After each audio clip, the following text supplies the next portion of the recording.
Bienvenue pour une nouvelle ceinture d'orthographe CM1. Nous en sommes à la ceinture orange. La leçon s'appelle le pluriel des noms en OU. Et voici la version commentée. Pour cette leçon, il faudra être capable d'écrire le pluriel des noms en OU. Jusque-là, c'est logique.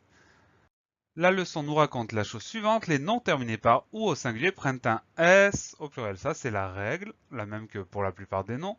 On met un S au pluriel à la fin d'un nom en OU. Par exemple, un trou, on dira des trous avec un S. Un clou, on dira des clous avec un S. Mais ce serait trop facile, il y a quelques exceptions. En fait, il y a exactement 7 exceptions à cette règle, pas une de plus, pas une de moins, et les voici. Les exceptions sont sur les mots bijou, caillou, chou, genou, hibou, joujou, pou.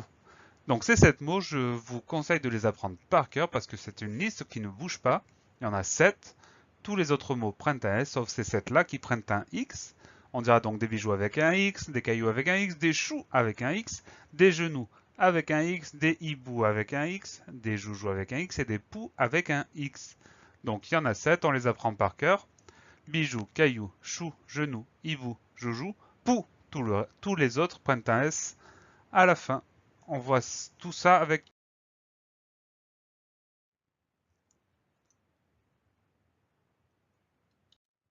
le premier de ces exemples, c'est le mot chou. Un chou. Est-ce que ce mot-là faisait partie des exceptions? Eh oui, on dira donc des choux avec un X à la fin. Le mot fou, ce fou, est-ce qu'il faisait partie des exceptions? Je vous laisse quelques instants de réflexion. Pas du tout. Le mot fou ne fait pas partie des exceptions. Donc c'est fou, on mettra un S à la fin. Le mot suivant, c'est le mot bisou. Un bisou. Est-ce que au pluriel, ce mot-là prend un S ou un X? Ce mot-là prend un S. Il n'est pas dans la liste des 7 mots qui font exception. Et enfin, le dernier, mon genou. Est-ce que le mot genou fait exception? Je vous laisse essayer de vous remémorer tout ça. On dira mes genoux avec un X à la fin. C'est bien une exception.